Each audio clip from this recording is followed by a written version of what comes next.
You are listening to Modern Retrospect, retro hits and modern bits. I'm Joseph. And I'm Yovan. Welcome to our second episode.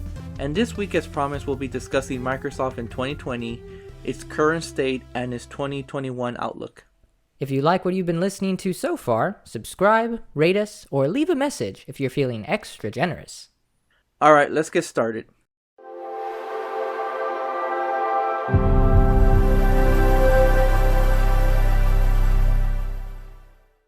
So, Joseph, as discussed in the Nintendo episode, in 2020 it was a slow year due to the pandemic and other things going on. There wasn't a whole lot of games released, but what was there was quality stuff.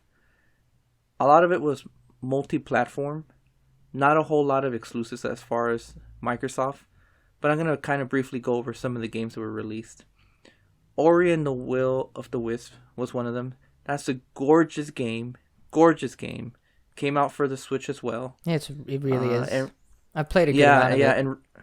And recently, not too long ago, it got kind of like a Xbox Series X update. It's just, like 120 frames, right? Yeah. 4K? Yeah, I can go to 120 frames at 4K. I think, yeah, and then there's like the regular 60 FPS mode. But it's a real beautiful game. And then it even, I think, it's basically, it can also upscale.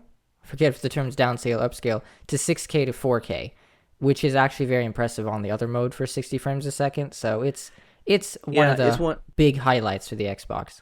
Yeah, it's a 2D game, but to me, it's one of the most beautiful games on the Xbox Series X. I mean, one of the most beautiful games in general, and it's actually a huge leap as far as the first game. Mm-hmm. Now, I thought the first game was a beautiful game already, but the second game just kind of takes it to a whole nother level. So that was a big release, in my opinion. Maybe not in the scale of a Last of Us 2 or Gears 5, but don't underestimate the series. This is such a great series, and the second game kind of changed things up compared to the first one a little bit, but that doesn't mean it was any lesser of a game. So that was a big one. Doom Eternal, another big game that came out last year. I was a huge fan of Doom 1. And Doom Eternal, while I haven't played much of it, I'm still kind of at the beginning. You've played a little bit of this one, right?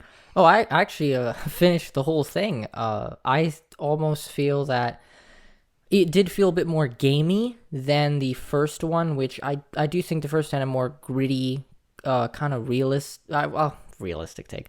Realistic take about the hellish thing and your gear and stuff. But aside from feeling a little more gamey, it was also just way more challenging and overall enjoyable of a fun exploration game that had great combat.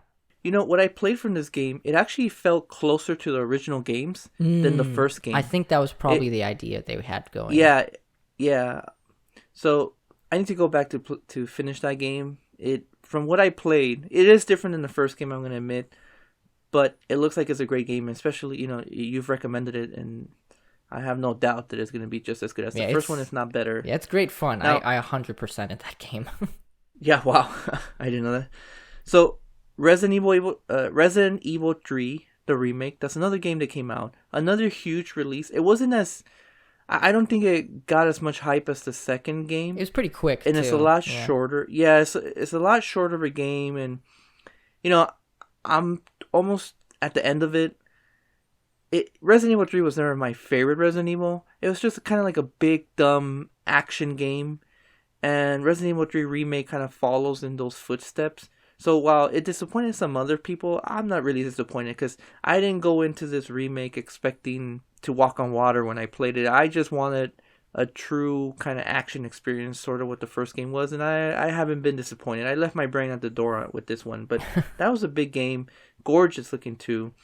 Gears Tactics. Now that's a game I really got to play. I played Halo Wars, and that's a series that I enjoyed. And Gears Tactics, by all counts, seems to be another great strategy game. Marvel's Avengers is another game that came out, kind of much maligned. Yeah, it's it's a big topic. It has some issues. That is a big topic. Yeah, there's a lot to go into that one, but I know that it didn't set the world on fire, and it had a lot of issues coming in. And me personally, I was disappointed because I expected more of a Especially with the studio behind it, I thought it was going to be kind of more like a single player experience, a big budget single player experience, and what we got was quite different. Now, another game that came out, and this one is one of my favorite of the year actually. I have this one downloaded on my Xbox, but I bought it the limited run version on my Switch. Streets of Rage 4, one of my favorite games last year, believe it or not. I'm a big fan of the series, and this game stayed true to it while adding to the mechanics, and the art style was gorgeous. The game, everything about this game, the music was good, not as good as originals, but the visuals, my goodness. Have you played this game? I haven't, but I'm guilty of having it on the Xbox due to the Gamer Pass. I just haven't really played it or started it because there are quite a few on the Gamer Pass. We gotta play this game, Joseph. I'm telling you, this game is absolutely great. It was one of my favorite games last year. Now, speaking of Gamer Pass, Star Wars Squadrons came out last year, yes. Right? A game that you mentioned to me that's going to come out in Gamer Pass soon. Yes, actually in the next few days.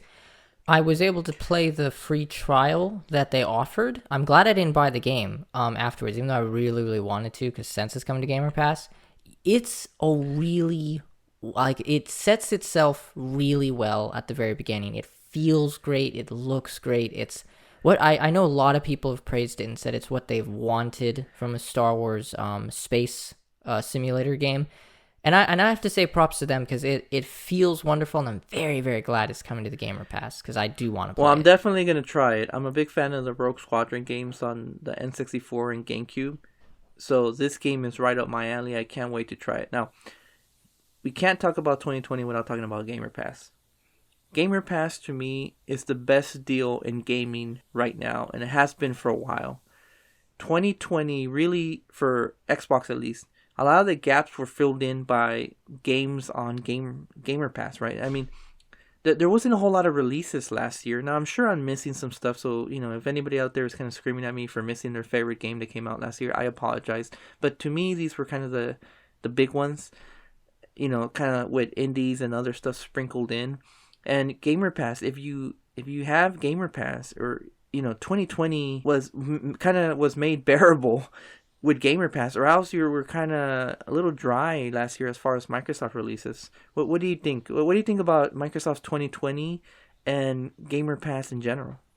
Of me actually being able to, I was able to borrow my Xbox Series X from my brother, and so I was very big on utilizing the Xbox Gamer Pass immediately, because since I have always wanted to have, I guess you could say, a PC equivalent, and because the Gamer Pass is such a nice deal, it allowed me to catch up with a lot of the games that have been on my list for probably years that I haven't been able to play or have not been able to get around to. So it's been a real treat, like being able to play all of the first Doom, then the second Doom game, being able to play Ori and the Will of the Wisps. I did play the first one on the Switch. It's just a wonderful deal, and knowing that a lot of my save data can be moved over to PC when I want to get a PC one day it really is probably one of the best deals in gaming, and I think Microsoft is just killing it with releasing so many games every month onto it. It's truly a joy. I think some people feel like it's kind of strange how they'll take some games off, kind of like Netflix, even though it's a digital thing. But I understand probably why. I mean, there's probably certain contracts they have to abide, or certain deals that they make with companies, and they can probably only have it so many on at a time. So for me, it is the best deal in gaming, right? No, you're right. What is out there that's comparable? Look, what I was able to do is I got 3 years worth of gold, and then I got Gamer Pass for $1, and it converted those 3 years into Gamer Pass. I mean, there is no better deal in gaming right now. Yeah, you're right. Now, I would say also that the fact that it comes with the Xbox Gold and your online services and all these extra perks, they just keep adding to it, and it's crazy. Sometimes I don't even know how they're doing it. Yeah, that's true. Well, okay, what do you think about their 2020 releases compared to maybe Nintendo and Sony's 2020 releases? Well, I feel that the Gamer Pass has kind of become the overall encompassing dynamic of Microsoft. Like, it's kind of taken over its image. I feel it hugely softened the blow of any lack of first party titles. It's a strange thing, but I think maybe it's just me for that reason because I wasn't able to play a lot of these games. So having that special deal is nice, but technically I was only able to take advantage of it till the end of the year. You're right about the the first party titles, Joseph. Yeah, but it didn't really have many. yeah, well, I don't think it had really. I mean, may I remind you what happened on September 21st? A bomb dropped. Oh, you didn't need. You remember what that was? You don't need to remind me. I mean, it was really unexpected move that there was only a little hint, maybe a day or two before it happened, but them buying Bethesda for $7.5 billion and acquiring all those franchises and developers. To be fair, they probably went to Bill Gates' house and kind of looked, between the cushions. And they probably found 10 billion, but they really only needed 7.5, right? So they left the rest behind. Now, this was a huge acquisition. Huge, right? And it was a much needed shot in the arm for Xbox because as far as first party, releases, Sony and Nintendo were really running circles around Microsoft. And ever since the Xbox One reveal, where Microsoft focused on entertainment and Connect, and then, around that time, they were kind of disbanding some other studios. They really got behind the curve while Sony was bolstering their first party lineup. And then, Nintendo does what Nintendo does. So, Microsoft has really been playing catch up ever since, and this is a really great way to make up ground. And this is a huge deal. I mean, these games are, the Elder Scrolls series. Those games are huge, right? Doom, Fallout, Wolfenstein. I mean, you could kind of go on and on and on. These games are absolutely massive. And now, we don't know if Microsoft is going to play nice and still allow these games to show up on a Sony platform, a la Minecraft, right? I mean, if you were Microsoft, would you? I don't know. Well, and I'm going to get your thoughts on this real quick, but think of MLB The Show, a Sony developed title coming out on Microsoft console. So even Sony realized that they're missing out on money by not releasing this game on a different platform. Do you think Microsoft is going to keep it to themselves to bolster the Xbox first party lineup, or are they going to release this on a Sony console and maybe even Nintendo? What do you think? Well, I know Microsoft has actually been a bit more generous with some of its content that they own. I know some of the things they don't own, but that's even the ones they make deals with, they've allowed to to release on other consoles. They did say that when it came to Bethesda, that it would be on a case-by-case basis whether certain games would go multi-platform. I know that any game that was currently in development for multi-platform, they said would still come to other consoles, but after that, it would be a case-by-case basis. I think a good example would be Doom Eternal, that it was heavily delayed, and it didn't come out till the end of the year of 2020 for Switch. And obviously, it's not like they kicked that one to the curb. It was already so much in development. Like a timed exclusive. They come out first on Microsoft console, and then 6 months later, whatever comes out on the Sony PlayStation 5. Yeah, I would say that I'm more interested to see when their other first-party studios get around to showing off their games, because they were big on showing that they had bought up, I think maybe a year before 2020 even, that they bought up so many game developers, and they became part of their first-party titles, but we haven't really seen much of it. We haven't seen the fruits of those labors, right? Aside from probably Gears of War 5 in 2019. But yeah, and then the Forza series. That's true. It did come out with one. Okay, so that's an interesting point. So, you know what? That right now, I guess you could say that that their first-party studios. They got quite a few, right? They got the Coalition and 343 Industries and Obsidian, which is I really like them actually. Rare, of course, which they seem to have gotten out of the funk that they were in the whole 360 era when they were just designated to making Connect stuff. And Yeah. now they're actually making content that I think they enjoy. And Sea of Thieves, by all accounts, is a great game that has been continually updated ever since release. I've been really impressed by it. But let me ask you a question. Looking at Microsoft's first-party studios and now bolstered by their recent acquisition, do you think that they could kind of go toe-to-toe with Sony and Nintendo, or is there still ground to be made up there? That's actually a really good question, because it is a bit of a mystery that they showed off a lot of teases for their first-party titles in 2019 and 2020. Very, very little in 2020. I think one of the most recent ones was Psychonauts 2, which a lot of people been wanting, and they acquired, I think it was I think it was Take-Two Games.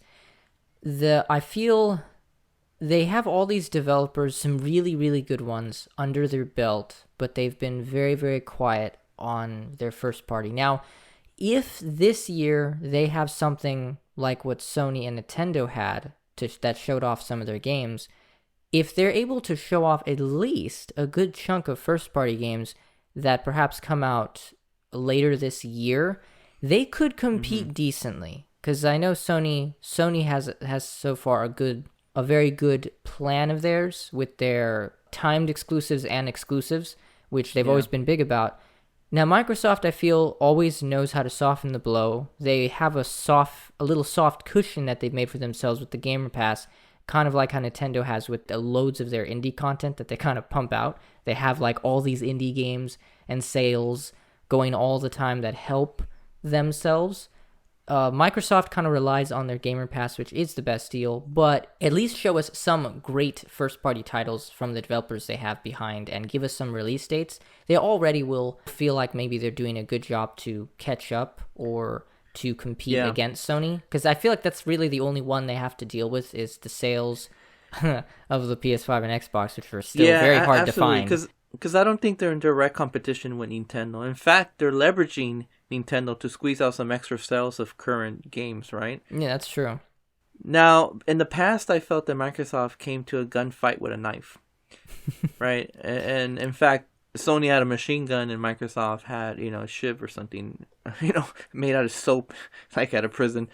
But now it seems to me like Microsoft has kind of, gone back and reloaded and, rearmed and is back and a lot better prepared for the upcoming fight. Now, the question is, are they really interested in a head-to-head fight? Now, I know they want to sell consoles. Absolutely. It seems to me like Microsoft, instead of kind of saying, hey, let's go and to a street brawl, and then whoever lives, then they make it out of the fight, but then it's going to come at a great cost for both parties, right? To me, it seems like they're more interested in saying, look, hey, yeah, we're rivals, but that doesn't mean that we both can't benefit from each other. I think that Microsoft's mentality has kind of shifted. Of course, they want to, beat Sony, and of course they want to sell more consoles to Sony. They're still a very prideful company, but they want to make money at the end of the day. And Microsoft isn't stupid, at least not always. They want to make money, and if there's one thing that Microsoft knows how to do is make money. So while Sony, kind of being more, traditional Japanese company, they really want to curb stomp Microsoft. Microsoft is actually okay. I don't want to say they're okay with not being the leader, but they're gonna leverage these games on Nintendo and Sony to make extra income. Does that make sense? Am I far off there? No, I don't think you are. I feel Microsoft has a very flexible nature to themselves because they feel do like it with PC already. Yeah, I mean they are the epitome of going for big time games as a service, which when I think about it isn't a bad thing. I would say games as a service felt really more scummy when it comes to the incessant consistencies of microtransactions or loot boxes that have toned down over the years. It got really insane for a while. Things have been toned down, but their games as a service, almost acting like a Netflix of games, allows them to be very flexible with a lot of companies, but they themselves know that when it comes to their next gen party, they can compete by having first party exclusives because they realized that they were like losing out in that category where Sony was kind of, getting all the accolades, I guess you could say, for all these single-player blockbuster games. I feel that they do some leveraging on the other side because it's useful.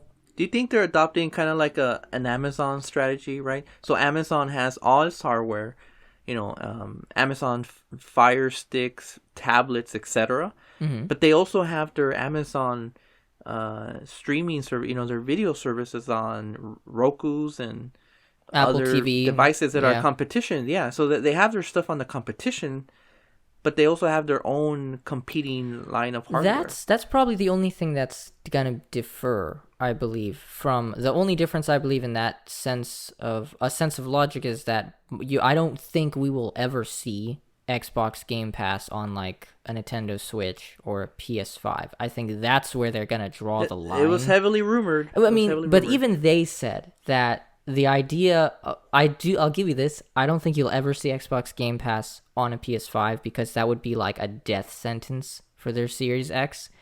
I think there was a tiny possibility that they thought about it for the Switch.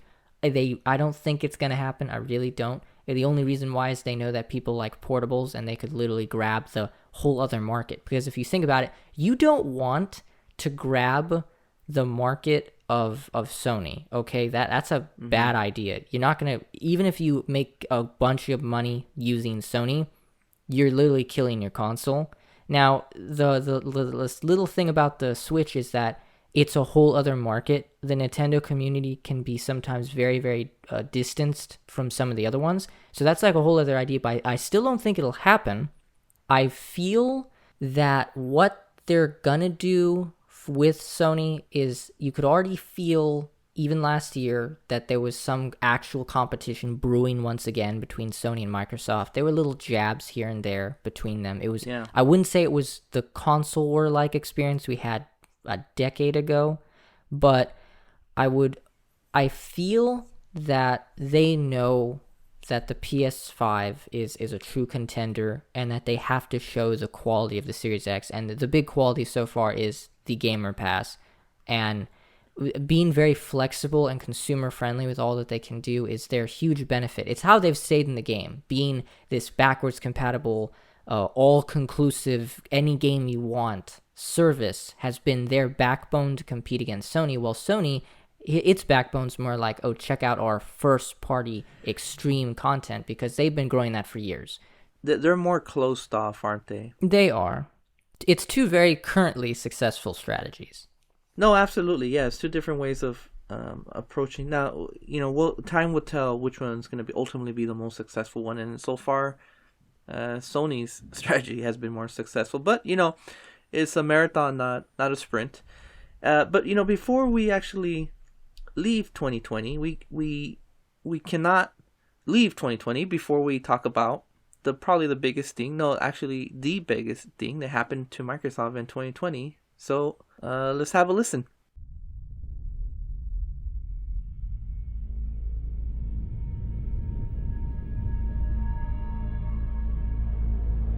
Let's suppose that you were able every night to dream any dream you wanted to dream.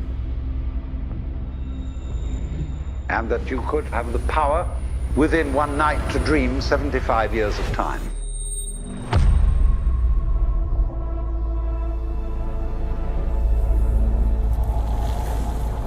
And you would naturally, as you began on this adventure of dreams, fulfill all your wishes. But now let's have a surprise. Let's have a dream which isn't under control. And then you would get more and more adventurous. And you would make further and further out gambles as to what you would dream. And finally, you would dream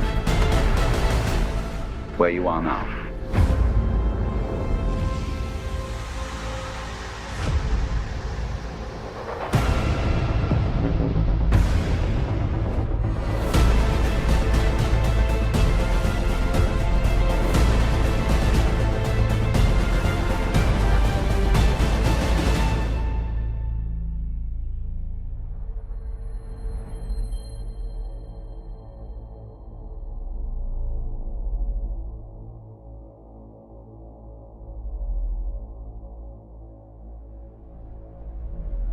Okay, that was the Xbox Series X world premiere trailer. Pretty dramatic stuff. Let's go over the launch and some of the games that have come out since. Xbox Series X launched on November 10th. It's a pretty successful launch. It was. Although hard to get, and still is hard to get. Thank you, bots, for making that a living hell. I think bots were probably at an all-time high last year. It was crazy. And the pandemic didn't make things any better. But not only did Microsoft launch their next console, but they also had a couple games to kind of close out the year, right?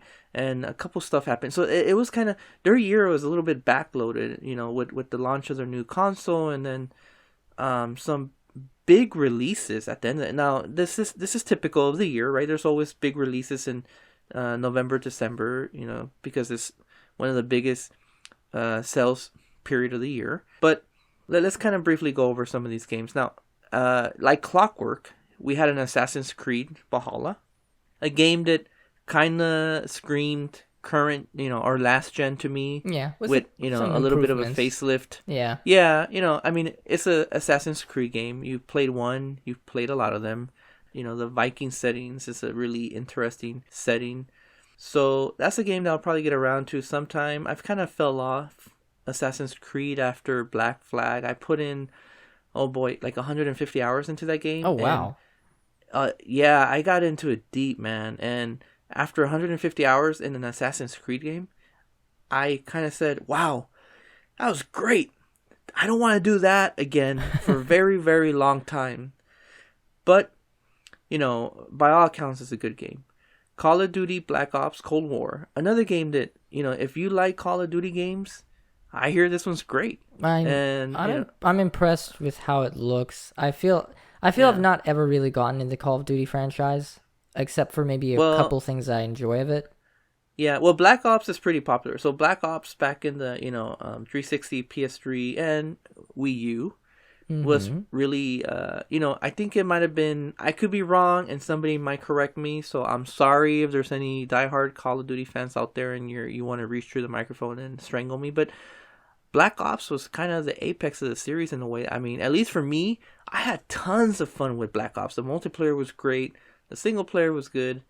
So, another entry in the Black Ops kind of series really interests me. And like I said, from what I hear, this one's a good one. Now, another big release, and those are that's it kind of for November. November was a big month for both Sony and Microsoft, obviously. But getting into December, there's still kind of a bunch of big releases. Now, this one, to me, is big. Although on this platform, some people might not think so. Mm-hmm. But Dragon Quest XI Definite Edition, right? This is a Switch version of a PS4 game that has, it's been greatly enhanced. An orchestrated soundtrack, a bunch of kind of quality of life features and extra content, etc. And then it got ported over to the Xbox X, and it looks great. Now, I know a lot of people don't play JRPGs on the Xbox X, but this is a great game, and I think it's worthy to be on this list of big releases. Yeah, I'm really happy. I'm really happy that it came to... And it's on Gamer Pass, isn't it? Yeah, it is. I'm really glad it came to Gamer Pass, because I was tempted at one point to get it a few times on the Switch when I played the demo. Joseph, it's great. You gotta play it, man. It's such a great game. It ran really good on the Switch, but then part of me, as I said, is one of those things where when you're kind of always thinking of which games to buy, I feel with the Gamer Pass, it's kind of like, oh, I can have this one without having to pay for it full price. So I feel that I really want to play it on the Xbox Series X. It's just one of those games where I'm like, I know that if I start it, I'm going to want to at least put myself fully in it if I'm going to actually start it. It's such a 90s throwback, kind of 90s RPG throwback with modern, accommodations. So I could not recommend it more. I'm playing it on the Switch right now, which, is my preferred system for RPGs just because it's easy to grind and level up and do side missions, portably. But, okay, so up next, this one could be an episode or, or two on its own. Cyberpunk 2077. Whoa, what a release, right? So, do we want to get into this?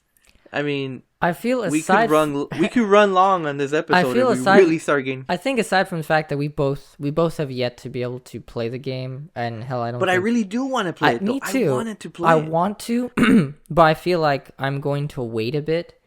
The controversy around it is a huge topic that might take a whole episode when things probably quiet down for it for a little bit. Yeah, and you know what? So there's times where I listen to a podcast and they talk about something, and they're talking about something that I don't know what they're talking about, and they make the assumption that everybody else does, and I'm kind of like, what are you talking about? You know, tell me. So really briefly, I'm going to kind of recap what happened, and correct me if I missed something, but here's the clip note version. The game had there was warnings that this game was going to be in trouble because they didn't let reviewers look at it earlier, or all the screenshots and previews were kind of based off the PC superior version, PC and all version, the reviewers right? were played it on the PC one.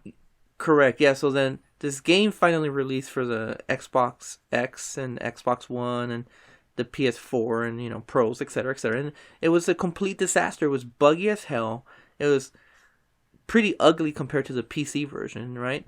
But that, I guess that was to be expected. But the bigger problem was it was just so buggy, so many graphical bugs, gameplay breaking bugs. It was just it became a disaster, a meme overnight, pretty much. Oh my god!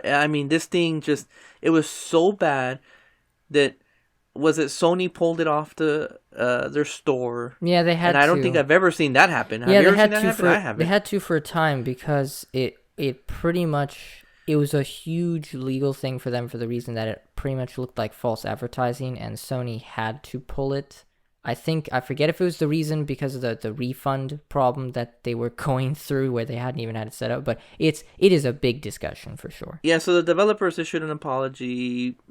They've released multiple updates that have kind of slowly fixed some of the issues, though it's still buggy and it's still not where it should be.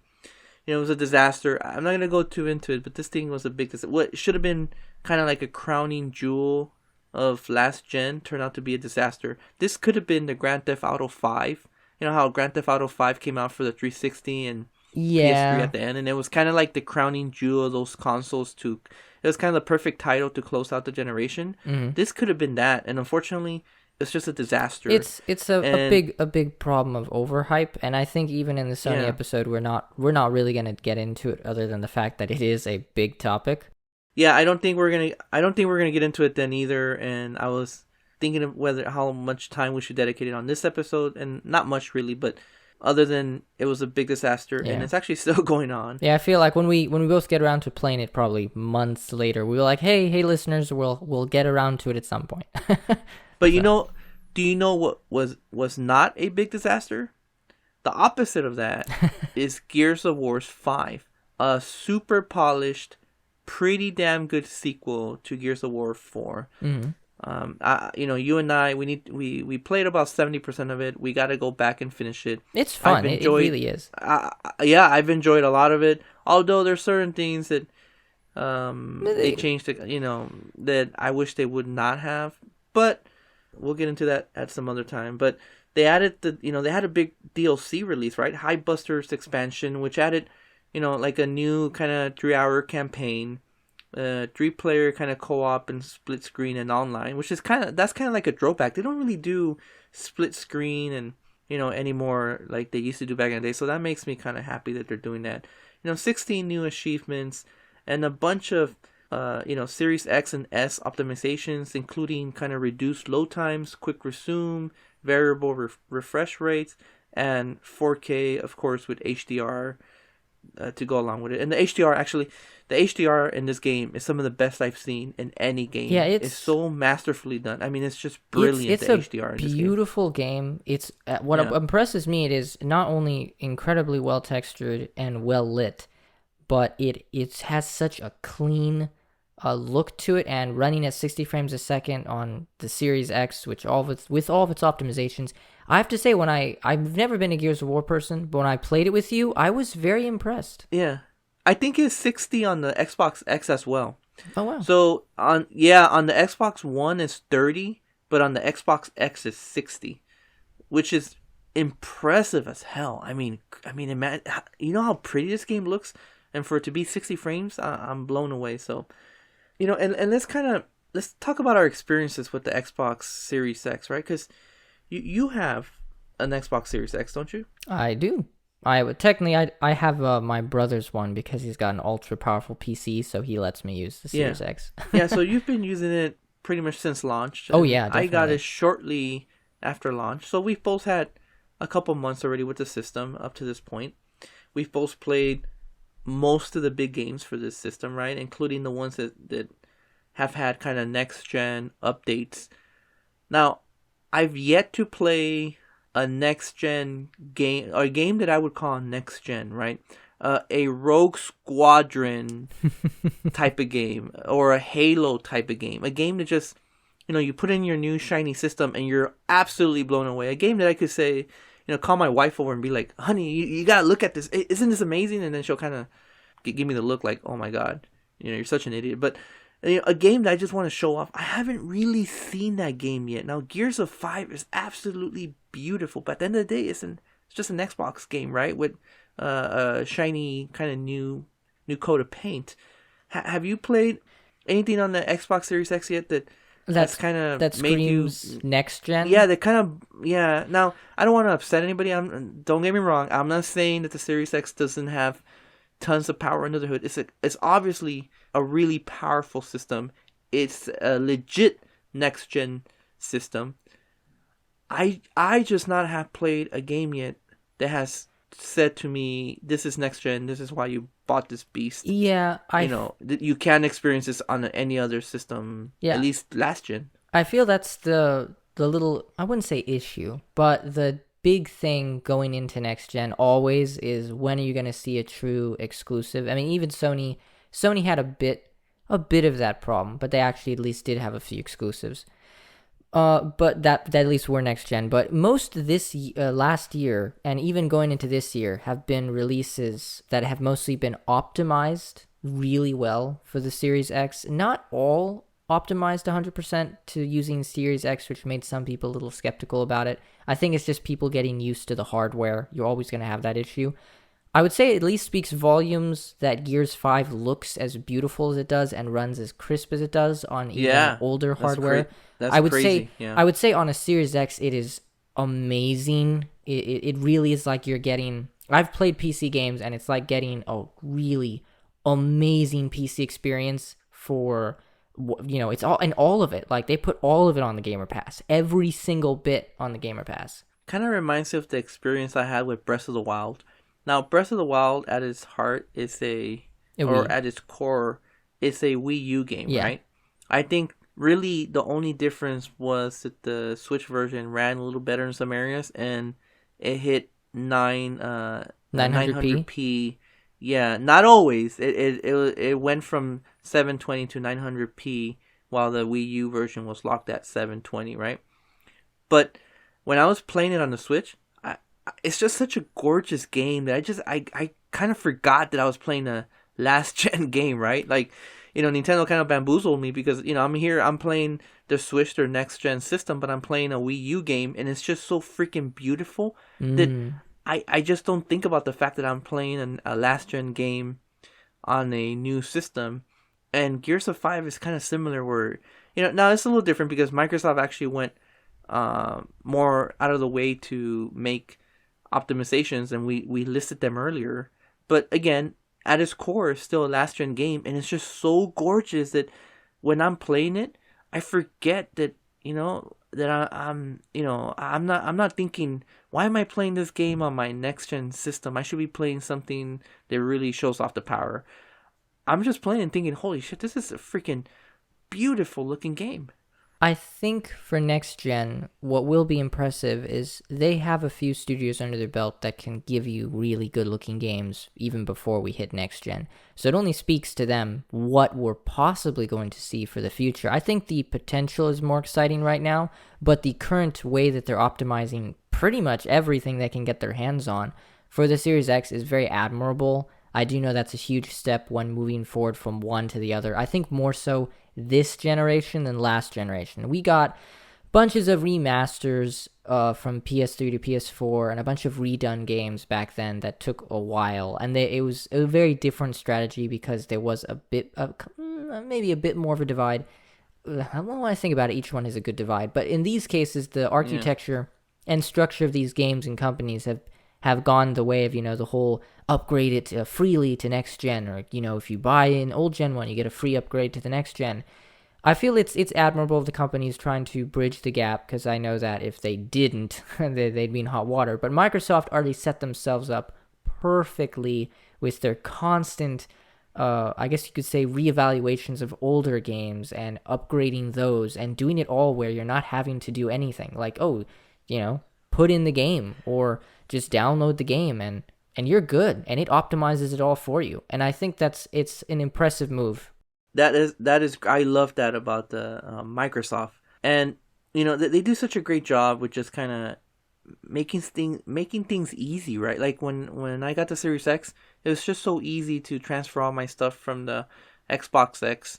They do a real good job of doing that stuff. All the updates were easy. They just download automatically. You don't have to worry about it. That's one thing that I want to give them. Now Sony's is kind of easy too, but I had some frustrations when I was going from the PS4 to the Pro, and I don't even want to talk about Nintendo because I don't think we have enough time to go over how frustrating some of their transfers could be from one system to another. But Joseph, up next I'm going to talk about 2021 because Microsoft might be down, but they aren't out of the fight yet.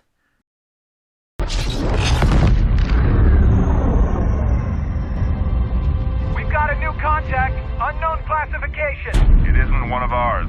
Take it out. This is Spartan 117. Anyone hear me? Over. Isolate that signal. Master Chief, you mind telling me what you're doing on that ship? Sir, finishing this fight.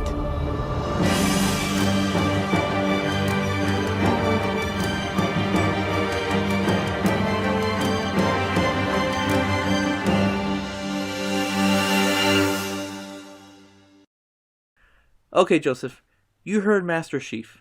Fight ain't over yet. Let's briefly talk about some of the noticeable 2021 releases and get our overall thoughts, okay? Mm-hmm. So 2021, which is really what the episode is about. I'm going to kind of go over some of the releases that, some of the stuff that already released, and then some of the future releases. Not all of the future releases. They haven't announced a whole lot for 2021, but there's a few things that we could talk about. Hitman 3 released early in the year. Now, I haven't played this Hitman game. I've played other ones, but so far from what I hear, this is a great entry in the series. Yeah, I heard it's the best one so far. Yeah, same here. Yeah, and I enjoyed quite a lot some of the other entries. I really got to get into this one because I really enjoy the, kind of putting you in a large map and letting you figure out the best way to, assassinate somebody. It sounds kind of morbid, but it always sounds funny when you have to say it like that. Yeah, really. Now, and then after that, a game that kind of got a lot of hype, and I think it got more hype than it probably would have during a normal time because it kind of has some next gen features, and people on the Xbox Series X are kind of starved for these next gen features. The Medium, right? That came out on the 28th of January, and yeah, and as I recall, it's an exclusive. It is an exclusive. It's not. It is, and I really that studio. I love their work. I played Layers of Fear. I played that and I passed it. I thought that was really good. Layers of Fear 2 was pretty good as well. And there's another game that they came out to. It's like a futuristic game, and the name escapes me. But they're a good studio, right? They're not quite AAA, but they're not quite like kind of indie. They're somewhere in the middle, and their games always look fantastic. Medium does look great, and it has some cool ray tracing stuff, right? But nothing that really screams, like holy crap, this is blowing my mind. And it's what did you think? Did you try it out? I did try it out. I was happy that I am really big on the fact that Microsoft, when it comes to the exclusives, released them straight to the Xbox Gamer Pass. That's like one of probably the nicest things they're doing, along with their first party that they plan, or even third party exclusives. Yeah. But I did play a bit of it. I really liked certain things about it. It is very slow. I do know it's using certain next-gen techniques. I do know that since it is probably an early studio, they probably haven't gotten the knack of a few things that they could do better. But I'd say it's a good start, and I do want to play more of it. Yeah, and this kind of game is kind of right up my alley. This kind of slow pace, horror aspect of it. So I really want to go back. See, Gamer Pass is great. We just, in the last segment, we kind of screamed his praises and talked about how great it is. But maybe one of the negatives is that since you do have so many games at your disposal, sometimes you tend to treat these games almost like demos. So you'll download the game, you'll play, 10 minutes, 30 minutes, an hour, whatever, and then you might quickly move on to another game. Not because you didn't enjoy your experience, but it's just there's so many options. Yeah, that's kind of like a hard time not doing that when I first got the Series X. I've been a good boy. I've been a good boy mostly with that now, but it's difficult. Yeah, I'm not complaining, but it's it's like the Netflix thing. You might sample a bunch of stuff until you kind of find something that really hooks you. So, but another thing that came out was Control Ultimate Edition. Now, I actually played Control, the kind of vanilla version, because it's on Game Pass, and I really loved that game, man. That's one of my favorite games by Remedy, that studio. Mm-hmm. And I loved it so much that I went back and I downloaded, what's the other game called? Oh, Quantum Break? Quantum Break, yeah. And I kind of started playing it, and it's a Remedy game. It has all their trademarks, and I'm enjoying that one. And I have Alan Wake for the 360, so I gotta go back and finish that one. But I really enjoyed Control. It's unfortunate that I didn't get to play it with all the cool next gen updates, like the ray tracing they added and all that stuff. But the vanilla version runs great on the Series X, running like at 60 frames, I believe. No, very few hitches, if any at all. And I had a great time. Glitchy. I ran into quite a few glitches, unfortunately, but that is a great game. So if you ever get a chance, Joseph, I would recommend playing that game. Another game that's coming out. This one's not out. Now, those were the games that came out already. And those were kind of some of the big ones that, and if I miss one, I apologize. But those are the ones that came to mind. These kind of next games that I'm going to talk about, they're games that are coming out in the future. And there's a lot of kind of... there's no exclusive here that I'm going to talk about, unfortunately. And I know that there's exclusives coming out for the Xbox in the future, and then we'll probably talk about those as we get closer, because I don't know a whole lot about them yet. Microsoft hasn't really talked about a whole lot of them, at least to my knowledge, right? But Crash 4, that's coming out. If you're a Crash fan, I heard this one's good. It's made by, what is it, Bob for Toys, I think they're called. Other way around, Toys for Bob. Toys for Bob, yeah. No, that's that memory of mine. But that's a good studio. I like their work. They did the Disney stuff, right? What was their Disney stuff called? The one that with the little toys. Oh, Disney Infinity. Yeah, and then they were the ones that started the huge trend, I think, of redoing the Crash games, and then they redid the Spyro games as well. Yeah, they do great work. That's a great studio. I was sad when Disney kind of let them go, because that was a good studio. So I'm glad that they're still doing great work. Now, these next two are really interesting, especially the one I'm going to talk about right now. MLB The Show. We kind of mentioned this one before, but this is really new ground for Sony, and they're kind of following the Microsoft template of saying, why is this stuck just to one console, right? Mm-hmm. Why don't we make some extra money here and release it to all, at least the Microsoft console? And I don't know if it's coming out for the PC, but I'd be shocked if it wasn't. And this kind of leads to what we're going to talk about in the next episode, to Sony branching out. Now they're being selective, kind of how Microsoft is, but they're kind of branching out a little bit. Horizon Zero Dawn's coming out for the PC, MLB The Show's coming out for the Xbox. But what do you think about this title and what it could mean for the future of, some Sony titles coming out for the Xbox, and maybe some Microsoft titles coming out on the Sony platform?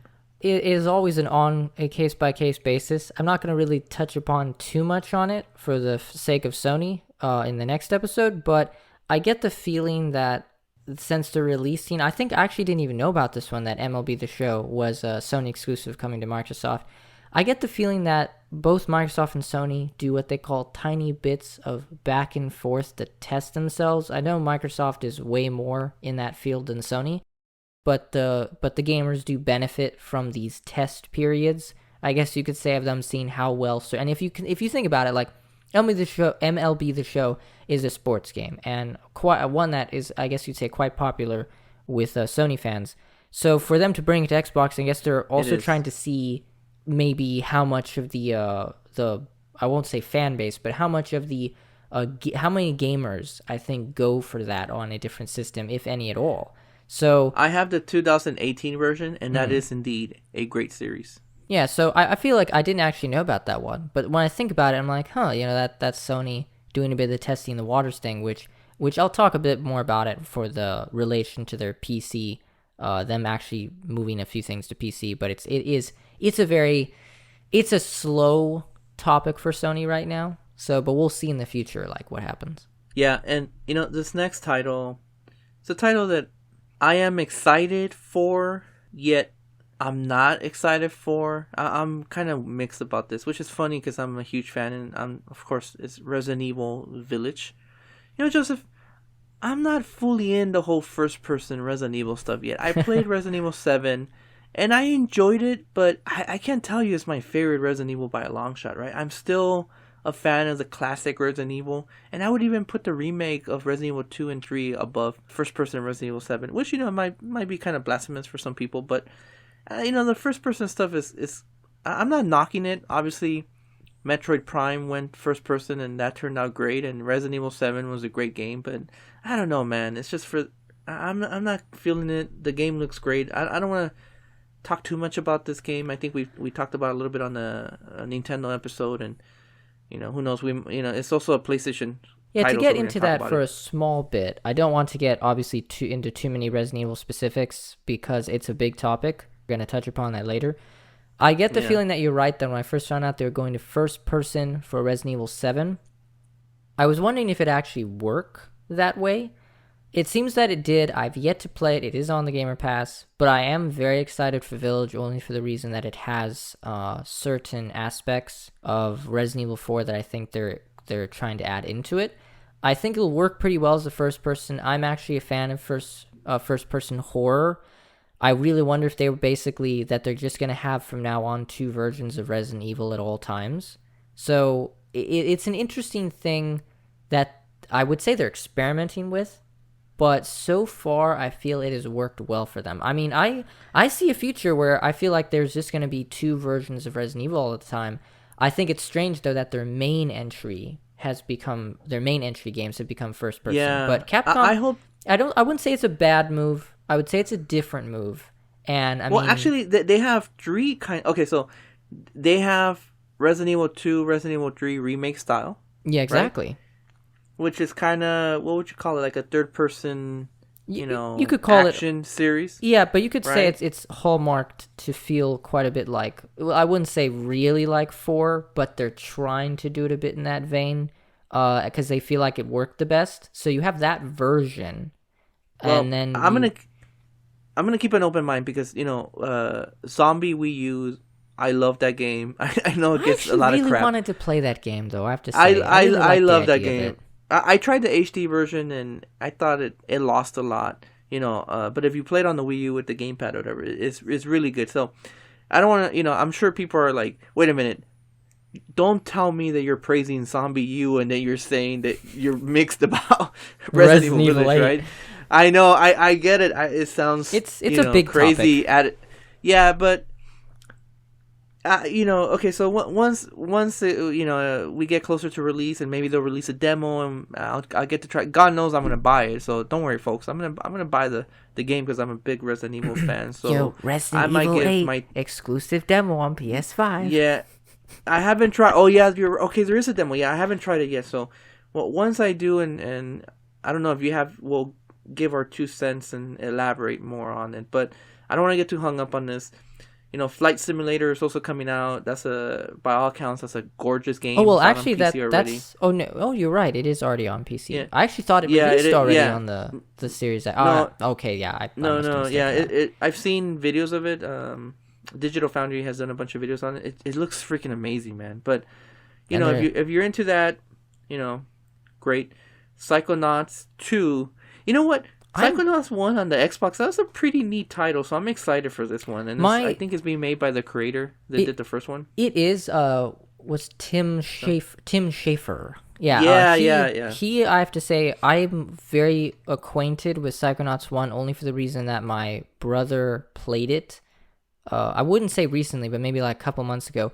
And he thought it was an amazing game, narratively and even on a fun gameplay size. And I'm it's really what you call looking hidden forward. gem. It is. I made me really want to play it. If they bring that to Switch, I will definitely play it. But I am very excited for the second one. It looks really good.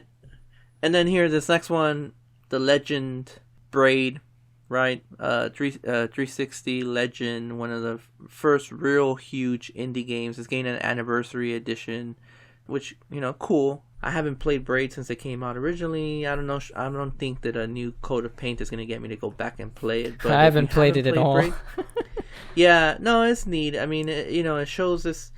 It's one of those early Xbox Live games. I think it came out in the summer of arcade. And it's a huge game, but now in 2021, it kind of shows its age a little bit as far as presentation.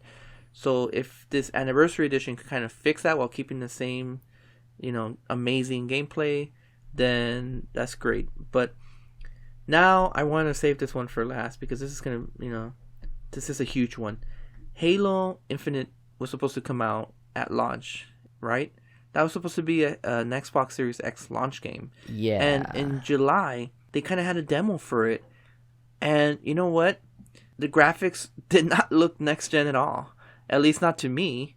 But it did look more like Halo 1, which really excited me because I thought that 343 Industries, Halo 4 and Halo 5, I thought they really kind of lost, like the art style, yeah, like you could look at it and say, oh yeah, that's Halo, but not really, like old school Halo fans kind of understand, like it was missing some of that Halo aesthetic that the first, second and third game had. And from what I saw from this game, it really kind of brought back that aesthetic, but then it was kind of missing some of the next gen wow factor that you expected from a flagship title.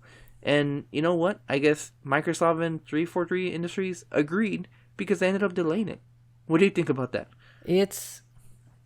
I find it strange because it was their biggest reveal on one of the game presentations when they were trying to get people hyped for the Series X and moving forward last year. I feel that this is that part where doing development on both the Xbox One S and One X, as well as the Series X, kind of it probably maybe diverted their attention a bit too much, and maybe they thought they were doing okay, and didn't realize it until, the reaction from a lot of people that caused it to get delayed. There was actually a good amount of, I think, behind-the-scenes trouble that might have been going on, which caused a change in leadership and how they were going to tackle it last year when it got delayed. Ever since then, they've been very, very big on being very open about the development of Halo Infinite. Like, they'll show screenshots every now and then, or little things of how the progress is going, and they said they're going to have, monthly updates about Halo Infinite. Until then, it was one of those...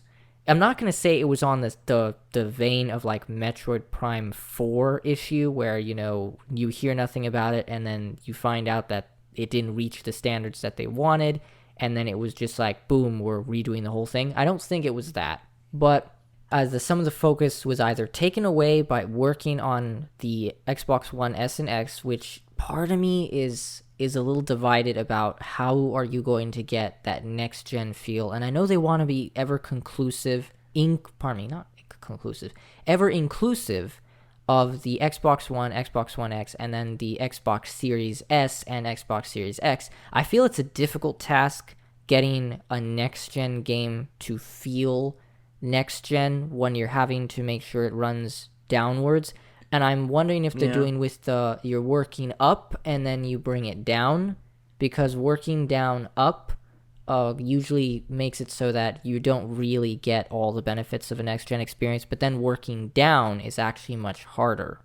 So I don't know what absolutely, they yeah. haven't talked about what their strategy was on this, and don't quote me too much on whether the Xbox One and Xbox One S and Xbox One X version. I am forgetting if it's only supposed to be for Series S and Series X. I do remember it was also supposed to be for Xbox One No, X. yeah, I think it's coming out for Xbox One and Xbox X as well, and that's part of the problem. And well, you could argue that they're gonna really add a coat of paint, next gen paint to the Xbox Series X and S version. That's not the point. It's not the point that they add, ray tracing and this and that and etc. Yeah, that's great, right? That stuff is expected. That's what they're gonna do with the next gen versions. But the way I feel that the game is being held back by also making it a last gen game is in its scope and ambition. Right, because at the end of the day, you still have to the worlds that you're creating and what you could do is still limited by last gen. I agree. I think it was a weird move, and I know it's going to sound kind of, I guess you'd say, kind of stingy, but I do believe that if they had just focused on Series S and Series X, I do believe they would have had better success before they had to delay it. I really do think that they were unable to manage having to work on so many, I guess you could say, variations. And I feel that this is Halo we're talking about. I know it's like saying, why not only focus next gen, but I know Microsoft is big on trying to be inclusive as possible, and I just don't think they saw it being that big of a problem until it became a big problem. So if it turns out to be like a beautiful way of them incorporating the old and the new, and yet still you feeling like you're getting the next gen game on the Series X, I think that'd be very impressive. But it is we're gonna have to wait for more info and see. I am actually very curious to see how it turns out. And you know what? Maybe we're being unfair to Microsoft here, because Breath of the Wild released on the Switch and it was like 95% the Wii U visuals, right? And that game got perfect 10s across the board. So if Microsoft is able to release Halo Infinite and it's at its heart it's a last gen game with next gen polish. But I would say the big difference I'd have to at least disagree and agree on that is that every time you go from one console to the other one that is not going to have that much of a difference. Obviously, you'll see minor improvements, but I think the biggest thing people are screaming currently right now is, are we getting an next-gen exclusive? Is it going to be a next-gen game? And some people are a little too hard. No, I don't like it when people take... It's not apples I to hate it apples. when people, though, take a good-looking game and try to say, well, it isn't next-gen, really. I know that we're saying we really want to see a next-gen game, but I definitely do not shadow any game that is a great looking game that isn't next gen and that it supports a lower end version. I just think it was weird that they did it with Halo, that if they at least make it an amazing experience, an amazing game, and they utilize everything really well, I think it'll be it'll please a lot of people. You're always going to have those people who are going to be giving flack even when it gets improved. And there's already people giving it flack, but there are a good amount of people who changed their tune when they saw that they were taking a legitimate effort to really give people a feeling that this is going to be a Halo game you're going to want. It's going to be a next-gen game, but you're also going to be able to, anyone who feels like they're going to get left behind and is struggling to get a Series X can play. It's a strange, I feel like it's both a good and a bad decision, and I'm just really curious to see how it pans out. We're not probably can get a release date. I feel like it's probably not going to release till maybe the end of the year. It took that big of a turn on its delay. Yeah. It's strange when that happens too. No, and I think you're right, Joseph. But normally Halo Infinite would be the last thing on my list here to talk about. It's certainly Microsoft's biggest franchise and biggest game. But selfishly, there's a series that's just as near and dear to me as Halo. And I decided to leave this one as the last title that we're going to talk about. And you know what? How about, instead of me telling you guys, how about you guys listen? Did you find the answers you were looking for, Agent Dark? Not yet. This is just the beginning.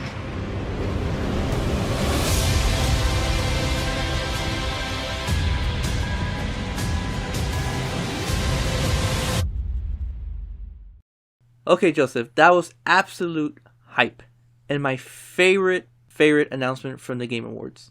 What's your personal experience with the Perfect Dark series, and what did you think of the trailer? Well, it's kind of funny because I've heard so much about the games, good and the bad, and I've never been 100% interested, only because I've not really been...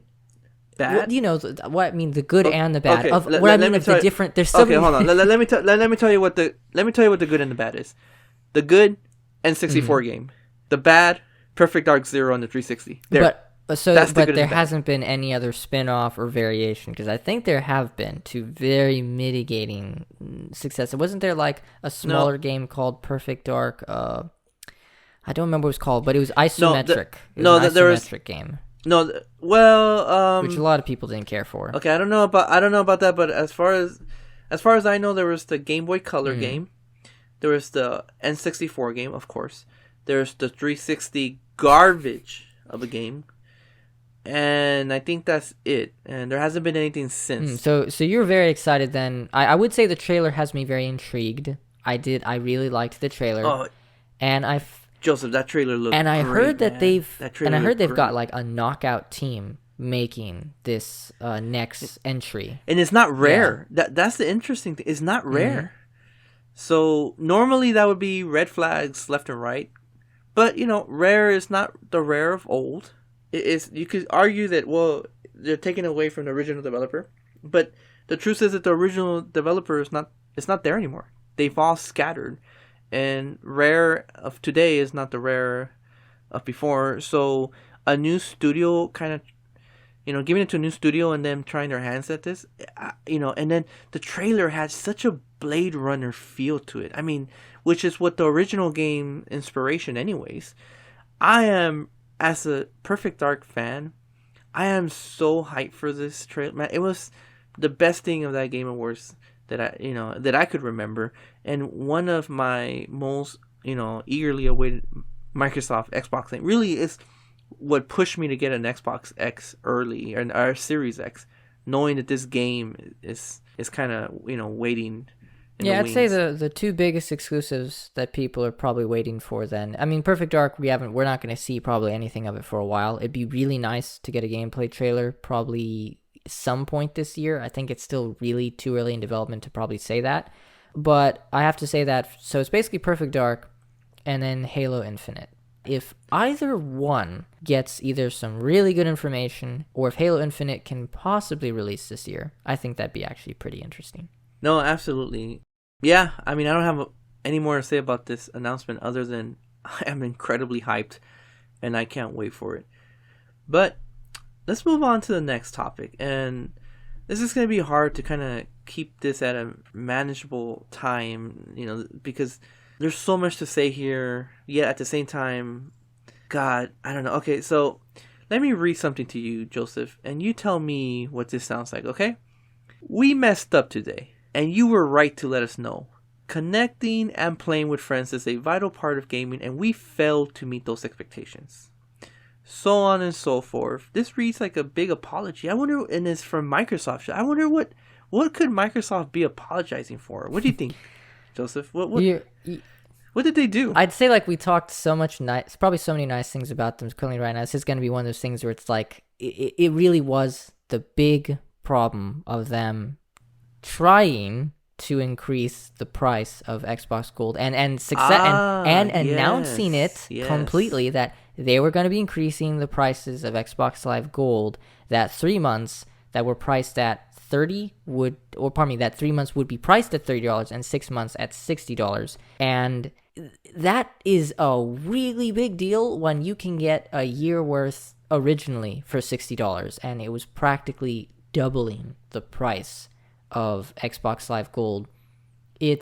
When I saw that, I was driving home and I saw that, and I think you might have texted me. I did. You were like, "Oh, I couldn't believe it." It was I thought this was a typo. I understand the reasoning that they were trying to I kind of get. I mean, I wouldn't say I understand the reasoning. It was more like me trying to understand the reasoning, but it had a huge amount of flaws in that reasoning. So when I heard it, I thought, so are they just basically trying to get rid of gold and incentivize people to get the Xbox, Game Pass? Because there Pretty was much. that is you could almost call it an exploit without being an exploit of buying gold and having it convert a certain way into Xbox Gamer Pass. So or Xbox Game Pass. I keep saying Gamer Pass. I'm actually always get confused on it, but it was a weird move because there are people who don't want to pay an extra amount of money for the Game Pass. They buy their games, they play online, and that's their fun, and that's it. And for them to increase the pricing to practically that of an Xbox Game Pass, probably still a little lower, but pretty much to the price of Xbox Game Pass, it was incredibly alarming. And I think you can probably tell what their decision was within that small amount of time. And I think I even told you that day, I'm like, watch, this is going to get reversed. To me, Joseph, this is one of the dumbest business decisions I've seen in a long time. And they were doing really good too. Oh man, I would have loved to have been in that boardroom and hear what the conversation was like, right? I don't think this was a Phil Spencer idea. I really don't. Phil Spencer has been kind of knocking it out of the park lately, and he's kind of like a gamer, right? He does all this cool stuff that for the gamers, and I think he's kind of like a down-to-earth guy, and he's not stupid. He knows what the fans like and what they don't. When he took over the Xbox division, he kind of did a 180 on all those unpopular things, right? Like, you remember the Xbox always being online and not being able to share he games. reversed a lot of bad rep. The normal way. Big time for Microsoft. Connect, all that stuff. Yeah, he knows how to read a room and see what gamers want and what they don't want and what's unpopular and what's popular. And for me to think that he came up with this idea, I just do not believe it. This is just such an amateur kind of, guy from the mailroom. Hey, he came in with a bunch of papers into the, I don't know, somebody obviously above Phil Spencer and said, I have an idea of how to increase profits. And somebody approved it. And I could only imagine Phil Spencer must have fought this. I just cannot believe that this guy would have go along with such an idiotic plan. And it was so ill-conceived that they reversed decision no more than a couple hours later, right? They announced this in the morning, and then by like 8:00, they had this, apology. They could have just avoided this by having common sense. I can't believe this went through so many people at Microsoft, and nobody stopped to think that this was absolutely death tone and ridiculous. I mean, Joseph, there's a pandemic going on, right? Are these guys so rich that they don't even understand how the real world works? Are they so blind to the suffering going on, right? Now, I know, not everybody is, in financial despair, but I would think that even people who are doing, okay to great financially would understand that if you're raising, a service like Xbox Live, and you're doubling it. You're doubling it in a time of a pandemic where people are suffering, people are out of a job, or, they're on unemployment, or, maybe their hours were cut back and everybody's at home. So all they want to do is play games online to get their mind off. Maybe they had a family member that passed away, or they know friends who had a family member that passed away, or they lost their job, or whatever the hell happened in 2020, and a lot happened. All they want to do is be at home and enjoy their games. But now you got Microsoft spitting in their face and saying, hey, either join Gamer Pass, which admittedly is a great deal, or if you don't want to do that, which I understand if somebody doesn't want to join Gamer Pass, right? I get it. You don't have to force them to join it. If all they want is to play online and all they need is Xbox Gold to do that, well, whatever. It's their fucking choice. Let them just have gold and play online. But no, Microsoft's saying, you know what? We're gonna double your price. It's such a spitting on people's face, and it's the weirdest timing too, during a pandemic and a recession. And I just don't understand what they were thinking. I just don't. It's kind of funny because I remember as soon as you heard the news, I think you were on the phone with me, and what you've basically said right now, I remember you were really, really passionate about it too, and you were just like, this is such a stupid and wrong decision. Why the hell would they do this? And you were saying, just watch, it's not going to last. It's not going to last. But what amazed me, and I think you was, well, I would say it didn't faze you, but what was funny is while we were talking about it, maybe for like an hour on the phone, just, going back and forth between what they were thinking or why it's such a bad move, right? And within a couple hours later, the whole story breaks out that they basically reversed it. And I've never seen a company announce at the beginning of a day what's it called? Well, I'll just say that they announced that they were updating the price, and then literally not even the full end of the day, they're like, we messed up. I have never seen a 180 happen so fast on the business level ever. And it's a crazy change. And I know, I don't know if it was so, okay, there's two things. I think you and I talked about it, that the apology was so sudden that they actually were like, okay, this is a big deal and we need to get people to forgive us. So we're no longer going to make it so you have to have an Xbox Live Gold membership to play free-to-play games on the Xbox, which I think was the only big strange. I actually didn't know that. I actually thought that free-to-play games always worked the same. And that should have been there from the beginning. Yeah, because it's worked the same that should have been between there from Nintendo, Sony. I actually already thought that was a thing on Xbox. I didn't realize till afterwards that was the case, but I thought, okay, so that's a little benefit. Okay, I'll give them credit. I'll give Microsoft credit that they were smart enough to understand that the first rule, when you find yourself digging a hole, it's stop digging. That's right? true. Well, there's a lot of companies that would have, if they're too prideful or etc., they would have stuck to, they're in deep already. They announced it. They would have just kept going and, kept on digging that hole. Microsoft, to their credit, they realized they messed up. And, like I said, the first rule of digging a hole is stop digging. And they did so. And they, before all the major news outlets picked up on the story the next day and then the following weeks, and it grew from, into a big thing, they kind of squashed it there and then gamers kind of forgave them and said, yeah, that was stupid. We're glad you changed your mind on that. Yeah, I was wondering if this could have given them a really bad rep going into maybe a couple weeks. 100%. I'm happy to know at least that it didn't. It's kind of strange to say like, oh, you're happy that you're not holding the company at fault for this, but I understand it was a poor decision. I don't know whose decision it was, but it was a poor decision nonetheless. We're already going into March, or we're already in March, pardon me. I don't really want, it's what I say, I don't really want bad rep for any game company right now. And I don't think anyone should want that.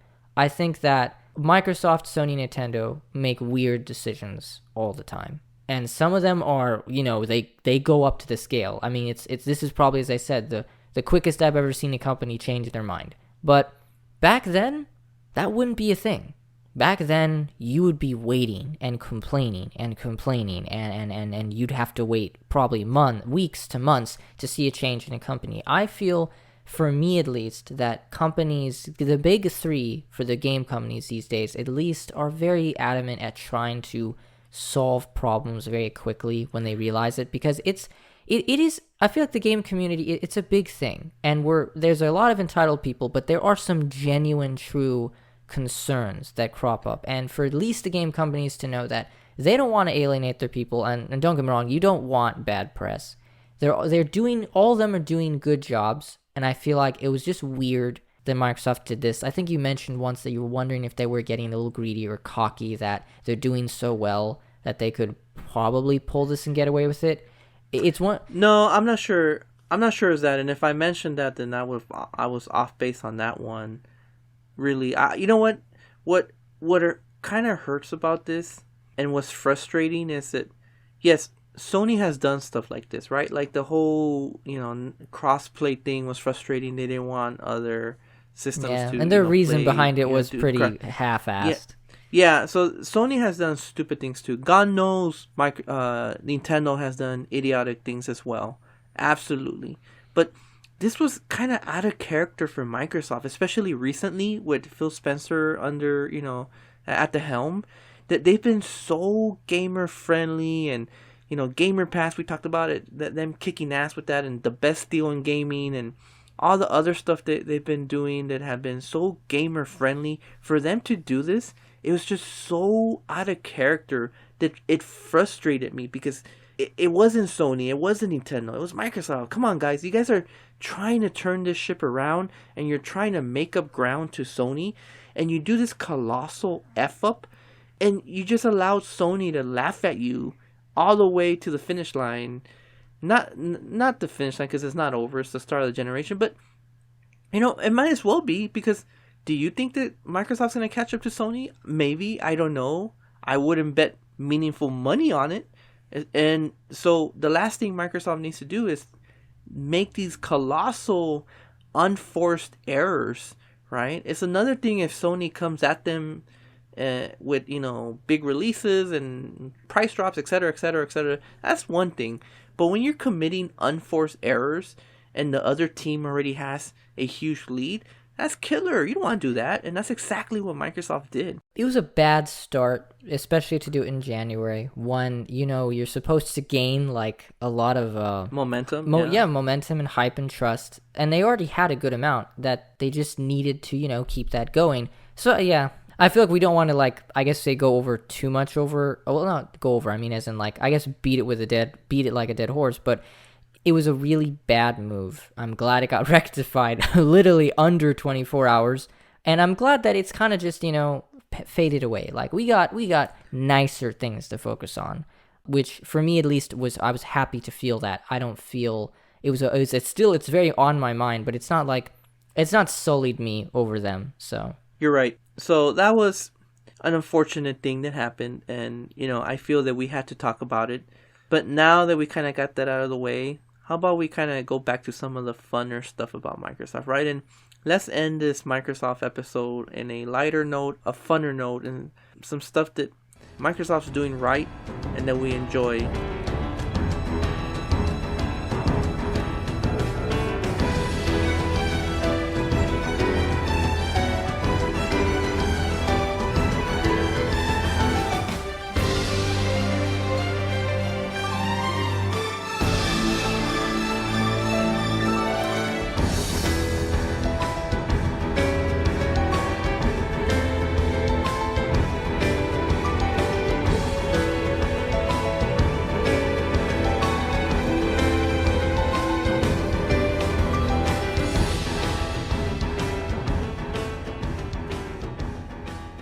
So, one thing that I did want to talk about is kind of the design of the console. What do you think about the design and the controller, and just kind of your overall thoughts of, the Xbox Series X? Now, since you've had it in your hands and it's probably time to try it. It's probably the most fun I've had with Microsoft and the Xbox franchise in general, because I feel I was never much of a Microsoft gamer. Most of it was to play Mass Effect on the Xbox, and then a couple other games that were, at the time, only exclusives. So for me, getting involved with Microsoft this time with the Series X, which I'm very happy to be able to use, I've always been a big fan of their controller setup. It is a wonderful controller. It feels great in the hand. It is a tried and true controller design. What they say, don't fix what's not broke. And Xbox, I like the triggers. Yeah, Microsoft triggers have that nice texture. Oh yeah, Microsoft went full ahead with embracing the fact that they have a winning formula of a controller, and they were just like, you know what, let's just improve a little bit on what we've done, but let's not we don't need to do this crazy thing. And I understand it's very utilitarian. Microsoft has been very utilitarian in their structuring for their next gen console, and even the design. I mean, if you think about it, it's been labeled like the little fridge. And they even in a funny note actually released an actual I saw that. fridge. That was awesome. That was I have to say that's a great sense of humor right there. Cool, Good yeah. for them. That was I would love to have that fridge. Yeah, and the green inside too, how it glowed and stuff. Yeah. I'd say it's a very simple design. I remember when I first picked it up out of the box, I was amazed at how heavy it was, and it's smaller than you think. It looks big on like the image and stuff. It's actually a really I mean, it is big, smaller, but it's smaller than I imagined. But it's weighty, also though. bigger. Like it's very it did not fit in my entertainment center where I wanted it to go. Yeah. So I had to really think. It was kind of like a pain in the ass to make it go somewhere because it is shaped kind of weird. Mm-hmm. I think they like to call it a little tower. It's like a big, thick, heavy little tower.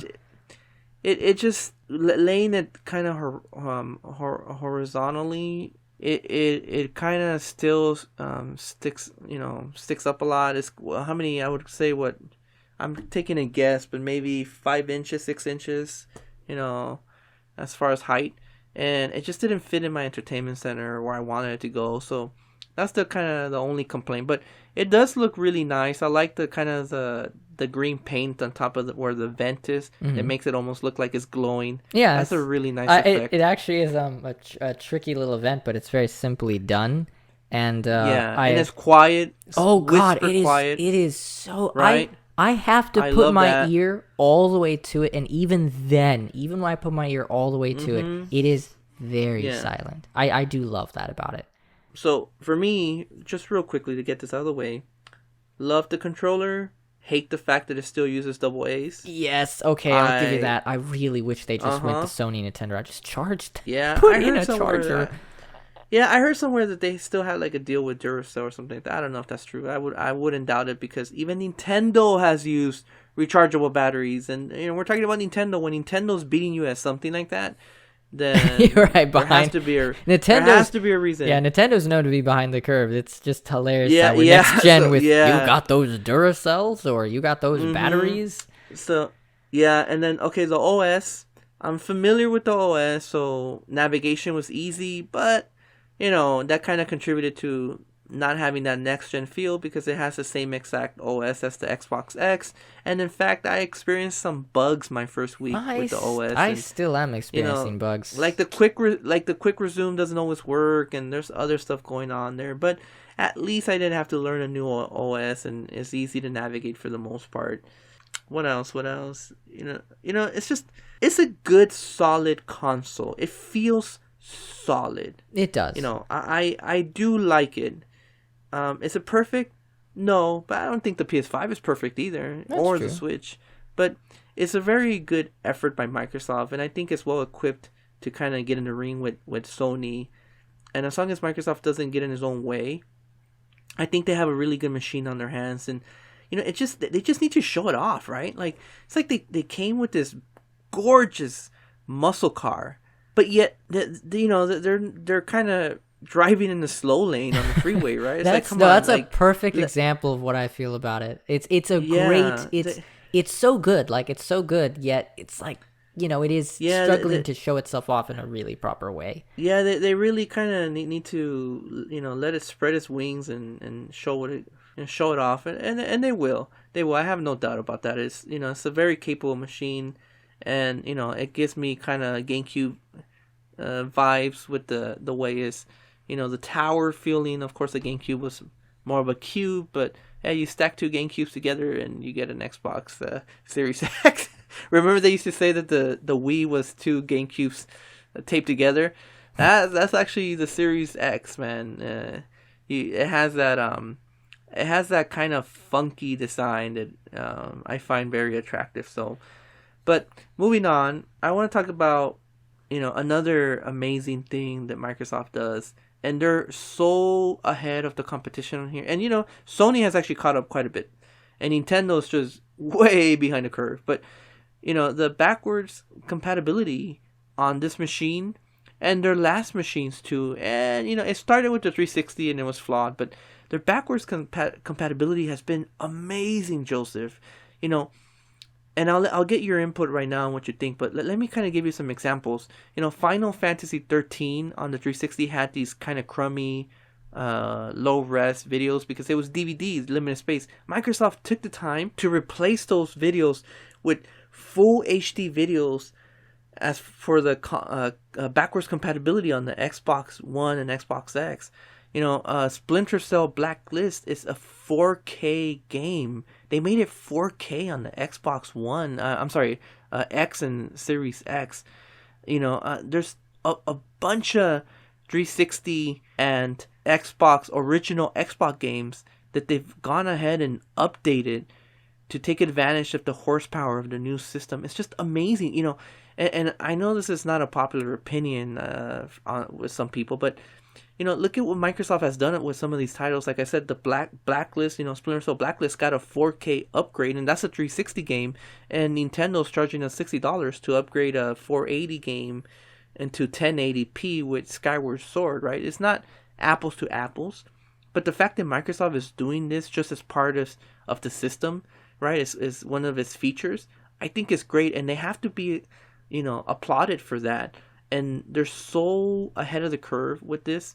I agree with you because I do believe that they have a whole team dedicated to dealing with Xbox 360 games and bringing them up to par to be enjoyed in either a higher resolution, and in some cases for some games that have unlocked frame rates, a higher frame rate.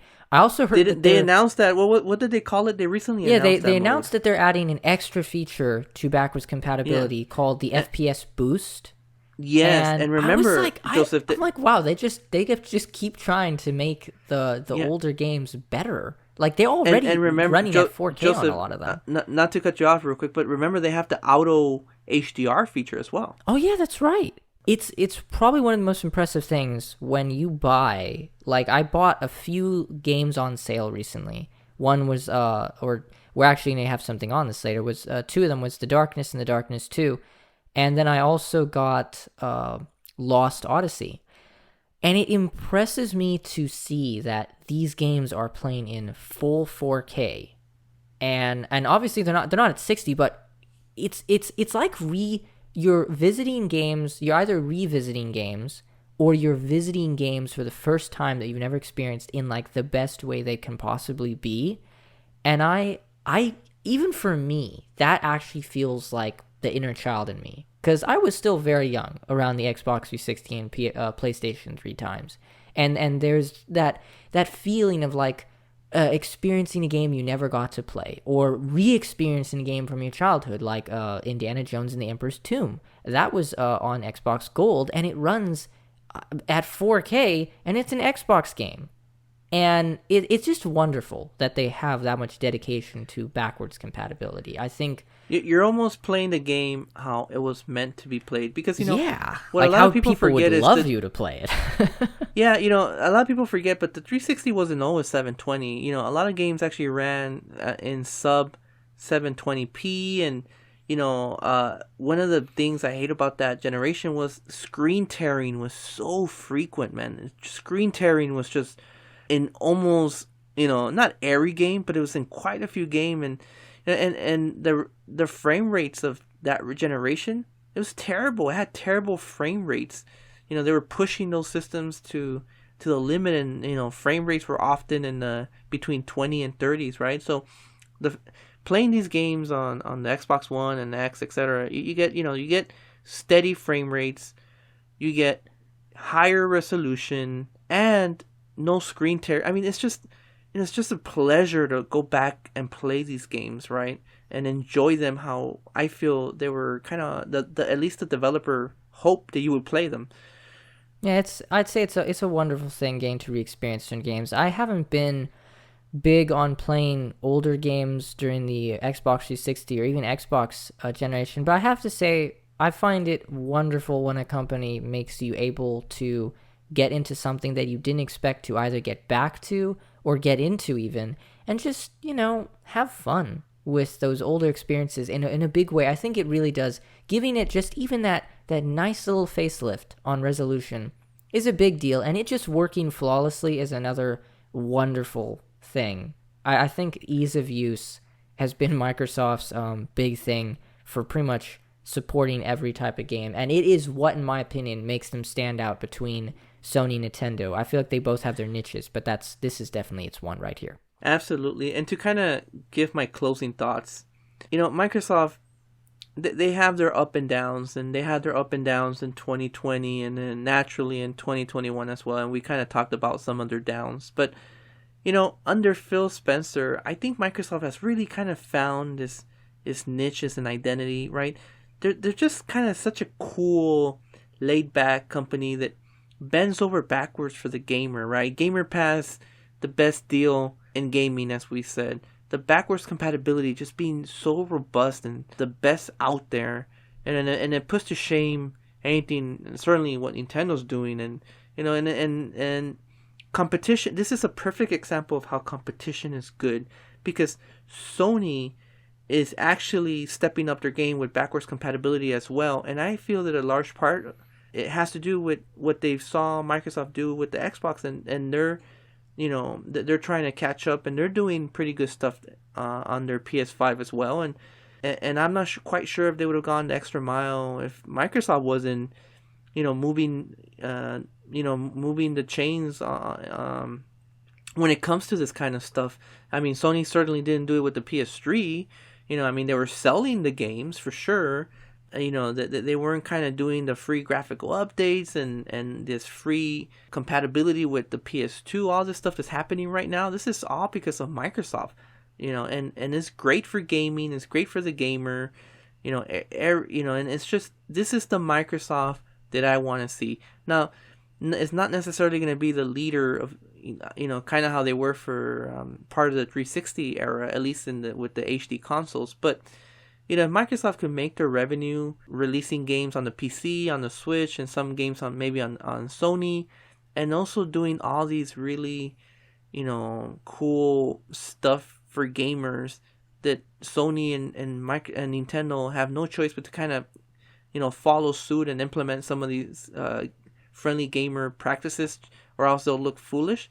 That's the Microsoft I want to see moving forward. And I think if they do that, along with all these amazing titles from their amazing first party studios that are bound to come. I mean, these studios are top of the line, top quality studios that you'd expect great stuff from them moving forward. I would be very much happy with my Xbox Series X purchase if I got all of that stuff.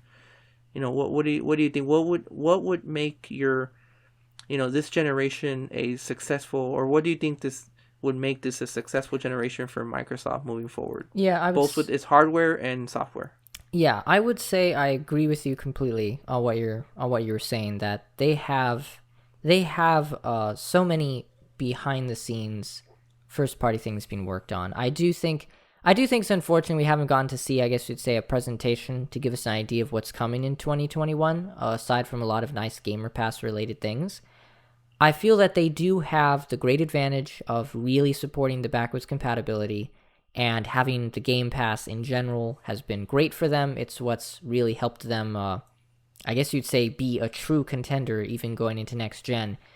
And if they keep that up, if they keep up this consumer-friendly attitude and just keep supporting all the games that they've been doing and really give us some first-party looks, as well as maybe even a few first-party exclusives possibly this year, I really think it'll be a great year for them if they're able to pull that out. I would hate for them to just survive 2021 with the Game Pass subscriptions. I think it is still a great deal and they can add so much to it, but I'd hate for them to be left behind on not having anything really big for them this year. I doubt that's the case. I know that each company is getting ready for 2021 because it's I would say, despite a really rough start to 2021, it's a much nicer year going forward as far as I know, and a lot of the companies want to take advantage of that. So if they can pull that off, I think they will not only shine the brightest they've probably ever been, but they will also be a contender for next gen in general. Completely agree.